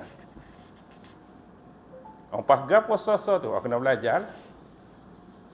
Ma'rufa gapo, sadida gapo, baligha, karima, maisura. Kalau karima ni cara kita kecek dengan mokpok. Mungkin mokpok kita, dia mokpok kita tapi dia ada buat salah. Kita nak tegur, kita nak nasihat hak dia salah tu. Tapi cara kecek tu tak kena cara kecek, sakit hati mok kita. Tak kena cara kecek, keduh hati dia. Jadi walaupun dia salah, kita nak betul, kita nak nasihat, cara kecek tu dengan orang tua, qaulan karimah. Ada juga jenis qaulan maisura. Qaulan maisura ni hamba rasa payah hak ni. Payah lagu mana? Gini. Time kita mudah, orang fakir, orang miskin mari rumah kita nak minta sedekah. Kita time mudah, gapo dia minta sedekah, susah. Ambil RM10. Mudah kita. Hak ni anak nak sekolah tak ada piti, ambil RM20. Hak ni baru nak buat sekolah anak yatim, ambil RM50. Hak ni baru cerai kau tak ada piti, ambil RM100. Time kita mudah. Qaulan maisura ni time kita tengah. Kita sendiri tak ada piti, tak ada moga nak bui, bila mari pakai, bila mari miskin minta. Jadi lagu mana cara kita nak kecek, nak royak kau dia? Kita ni, loni ni tak ada piti, kita ni loni tak ada moga nak bui kau dia. Dalam masa yang sama, cara kita kecek tu hati dia tak sakit. Dalam masa yang sama nak suruh dia faham, kita pun tak ada pitih masa ni. Lagu mana nak buat ayat macam ni? Payah. Dia kan biasa mari boleh sama. Biasa mari terima sama daripada kita. Tapi biar kita kecek kali ni, dia tak serah hati sebab kita tak boleh hui. Dan dalam masa yang sama, ayat kita nak suruh dia faham, aku pun tak ada lah ni, aku pun tengah. Cuba tuan-tuan buat ajuk sikit. Aku mana nak royak sebaik-baik. Payah. Ngelah-ngelah kali tu rasa 14 kali dah mari ni. Faham-faham lah. Jadi dia jadi kasar, dia jadi lagu lain. Dia tak jadi qaulan maisura. Ada yang qaulan layyina. Layyina ni jenis orang buat dosa, orang buat salah besar. Contoh supaya Firaun, nikah Firaun dah lah. Qaulan layyina ni ayat Nabi Musa dengan Nabi Harun nak suruh pergi berdakwah kepada Firaun. Tapi Tuhan suruh guna selembut-lembut perkataan. Nak royak orang supaya Firaun ni jenis backing, jenis bengih, jenis kasar. Kalau kita pergi gaya backing, gaya bengih, gaya kasar juga, jadi kan? Dia jadi gocoh. Dia jadi tak comel. Jadi setara Firaun hak backing tu pun Tuhan suruh kalau nak dakwah orang lagu ni, nak betul, nak backing dosa dia, kecek hak lembut sungguh, hak halus sungguh. Mudah-mudahan dia kenal siapa Tuhan dia, mudah-mudahan dia kenal diri dia tu siapa. Kalau kita kecek kasar, kecek nganying, kau sakit hati dia. Tak siapa dakwah tu. Ada hak jenis kaulan sadida. Sadida ni kita kecek dengan cara yang tepat, cara yang betul, sapa pada orang. Bukan dia jenis guna sastra bahasa tinggi, siapa orang tak faham. Kita nak royaknya, kita kelih dia tu buat dosa. Jadi kita nak tegur dosa dia tu royak. Royak terus maksudnya hak hamba tengok dia mau buat saat ni, Tuhan marah tu. Nabi tak suka tu, agama larang tu. Kan senang kalau royak gitu. Ni kita tu, kita tak suruh serah hati, kita guna bahasa hak tinggi, sastra. Sesungguhnya, kadang-kadang kereta yang berwarna putih juga terkena lumpur dan selut. Kita hui ayat lagu tu. Dan nak royaknya sebaik-baik orang ni, kalau dia nak royak sebaik-baik orang pun tak terlepas macam demo buat juga dosa. Jadi dia hui kiasan kau kawan tu, kereta hak putih pun kadang-kadang kena juga selut, kena juga cemar. Kat kawan tu agak-agak gapo. Mu nak royak gapo sebenarnya kat aku ni. Jadi orang pun tak faham. Tapi bahasa dia tu tinggi dah lah dia serahnya. Nak royaknya kawan tu buat salah. Nak royaknya orang hak baik sekalipun akan tak terlepas daripada buat dosa. Kereta putih pun kena cemar, kena selut. Tak faham maksud kawan tu, tak siapa juga. Jadi ada cara-cara dia. Apa cara-cara 9.30 dah tu bik saat ni tak ada makan. Ada makan ke tak ni? Ada insya-Allah. Jadi hamba pergi ke hak nombor 2 dah, sikit-sikit. Hamba pergi bukan hak nombor 2 ni, hak nombor 3. Sebab ni penting. Bab ilmu ni, sebab ramai terbabah, ramai koya bisa katanya. Jadi bila kita ni tawaduk, kaedah yang ulama bui ialah cantah. Cantah ni apa? Kerak hak sikit untuk jaga faedah yang lebih banyak, untuk jaga faedah yang lebih besar. Contohnya, bila Bani Israel tanya pada Nabi Musa, siapa hak paling alim kan? Siapa hak paling alim? Terus Nabi Musa jawab siapa? Dia lah. Padahlah dia nak jawab, dia pun Nabi, dia pun Rasul. Tak ada lagi hak lebih alim pada Nabi, pada Rasul. Kalau kita kira patangnya tu padan dah. Kecuali kalau hamba kata hamba lagi alim kira semua siapa orang biasa. Lain ni siapa lagi agak-agak bila orang tanya nak lebih alim pada Nabi, nak lebih alim pada Rasul. Jadi rupa-rupanya ada lagi. Jadi sini kita kata kerak sikit untuk jaga maslahat yang lebih besar. Maksudnya Nabi Musa kena kerak ke apa sini? Kena kerak ego dia. Ego dia atas jawapan dia saat ni, akulah hak paling alim, aku hak paling bisa saat ni, kena kerak. Jadi kalau tak kerak hak tu, agak-agak pergi cari tak kalau Tuhan tunjuk sekalipun. Kalau tak kerak ego saat ni. Tak cari sebab dia duk rasa bisa situ kalau kita tak kerak hak tu. Walaupun kata ada lagi hak alim, ada lagi go, aku tak pergi cari, aku tak pergi ngaji dengan dia, aku tak pergi guru dengan dia, aku tak pergi nutuk dengan dia. Duk rasa bisa situ. Nak sini semeta. Tolong cantah, tolong kerak. Ego saat ni, nak maslahat, nak kelebihan yang lebih besar. Tak apalah kerak ego, aku pergi ngaji, aku pergi nutuk, aku pergi cari orang ni. Tapi Gi pun, payah ni. Bukan kata wi alamat hak comel supaya dalam wih boleh tarik gitu. Tuhan kata, orang ni duduk di pertemuan dua laut. Kalau kita wi gini, nak pergi cari mana? Pertemuan dua laut. Kalau kita kata, kalau pocik nak cari orang ni, pocik pergi cari, dia ada sokmo di cabang 3. Sudah. Dari Kelantan ni ada beribu cabang 3. Agak nak cari cabang 3 mana? Dia wi lagu tu, contoh. Dia tak ayat cabang 3 dibaca ke, cabang 3 di Pasir Mas ke. Kalau wi, kita kata khusus daerah tu, pakai gisi tu terus cari cabang 3 tempat tu. Ni umum, pertemuan dua laut. Lepas tu Nabi Musa gilah nak cari. Masa pun dia sebut kepada pembantu dia, aku tak tahu.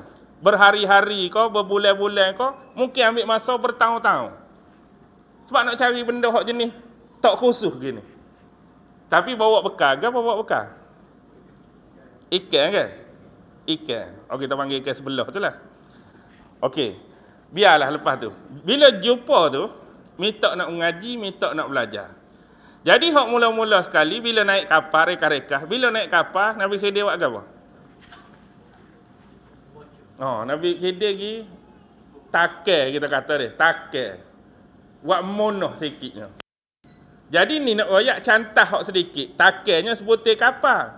Tapi nak menyelamatkan masalah yang lebih besar. Kalau tak takai kapal ni, sampai depan di kalan tu, jadi apa kapal ni?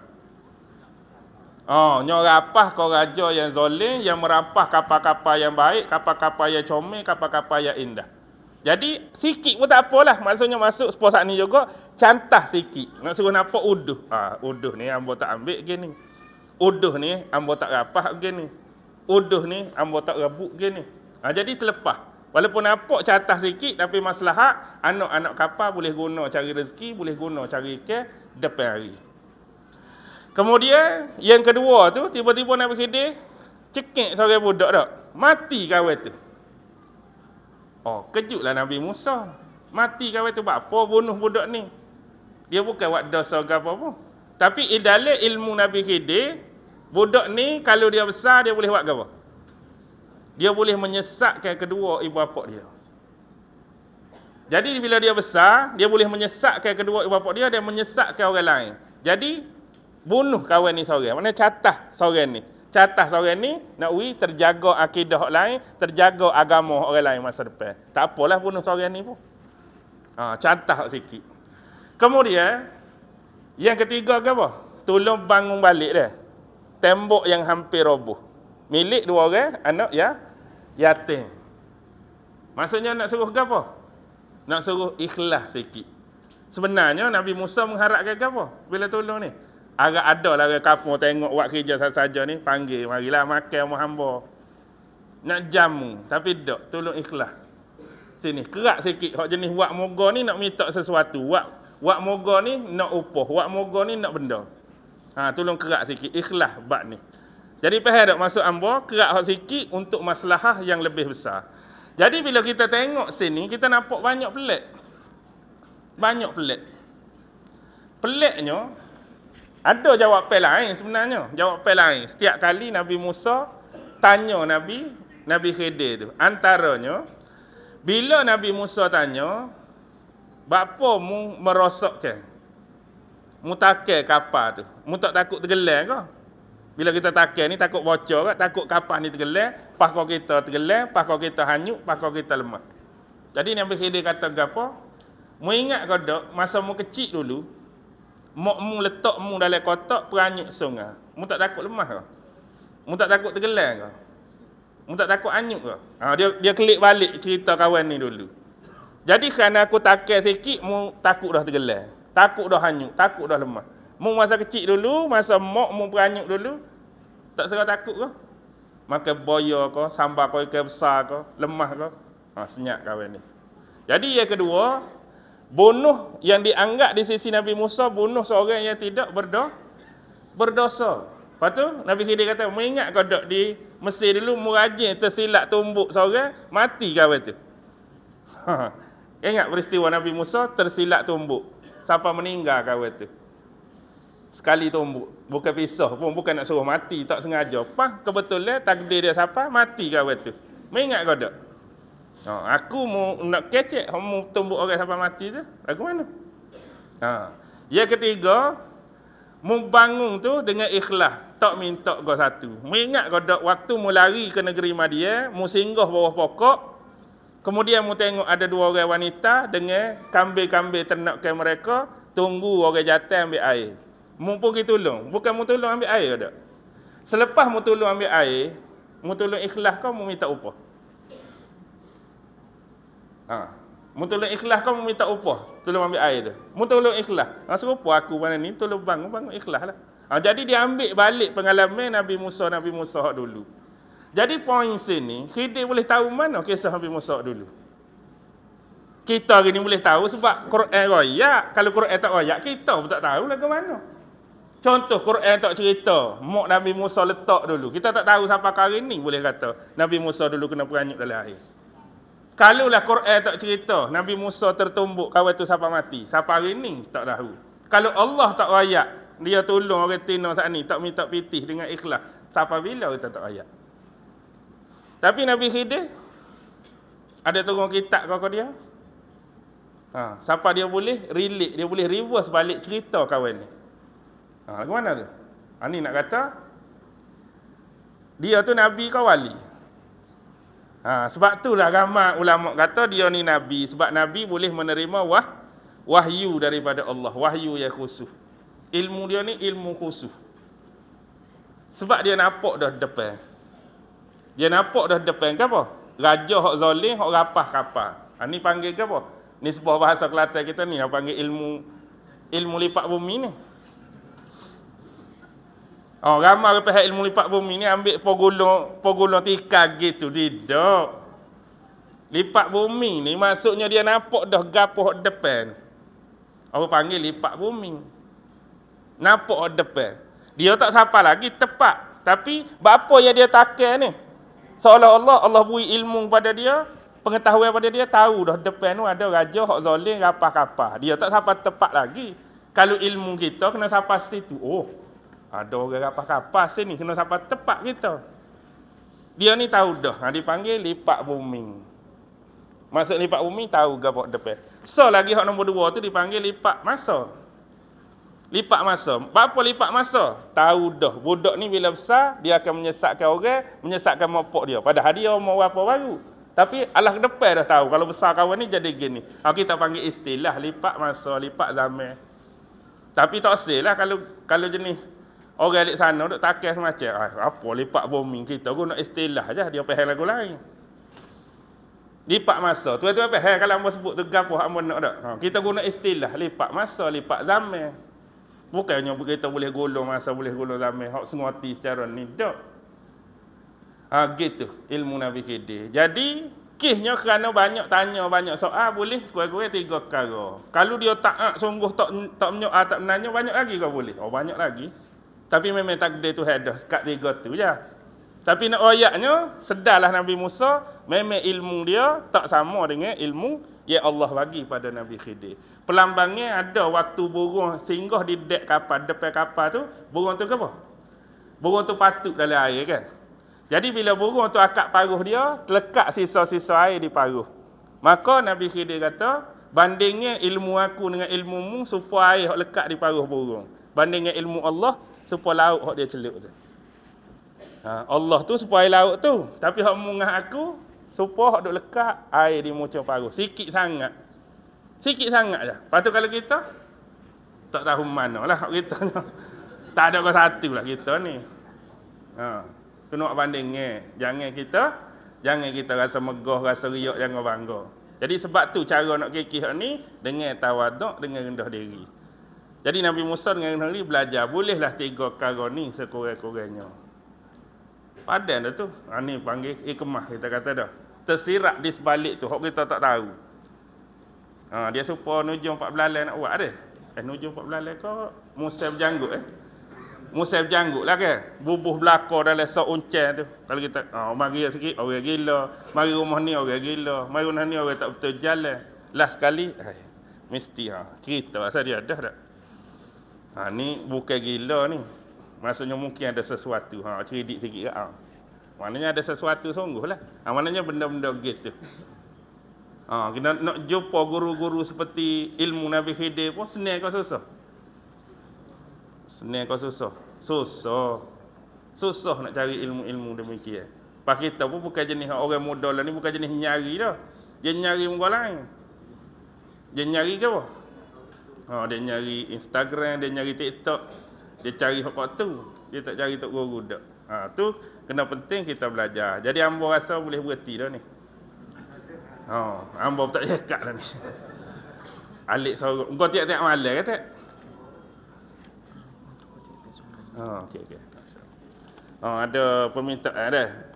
Diminta sumbangan daripada jemaah semua bagi tabung pembangunan masjid Mungkin Tepuh. Ada lalu dah tabung? Ada lalu dah tak? Ada. Jadi kalau ada lalu tabung tu, ada orang je ngotik, bukan tolak tabung tu. Ada orang je ngotik. Jadi tangan tu cadar dalam poket selalu lah. Dah, boleh dah sama seria. Seikhlas kita. Dia tak ada royak sini kena 10 kali 50 tak. seikhlas kita, mudah-mudahan dengan sumbangan daripada kita dapat membantu kos operasi dan pembangunan masjid kita bersama-sama, insya-Allah. Jadi, dengan kudrat hamba, kemampuan hamba sekat ni boleh pergi. Bukan tak boleh pergi ke apa. Sebab kesuntukkan masa. Kita kena mikir juga. Tak semua orang dalam masjid ni umur seperti kita. Hak jenis hak nyanda dinding pun ramai dah. Hak lelak mata berapa orang dah. Jadi hak campur lapar perut termasuk hamba pun ramai juga. Jadi hamba berhentilah dulu. Wabillahi taufiq wal hidayah. Wassalamualaikum warahmatullahi wabarakatuh.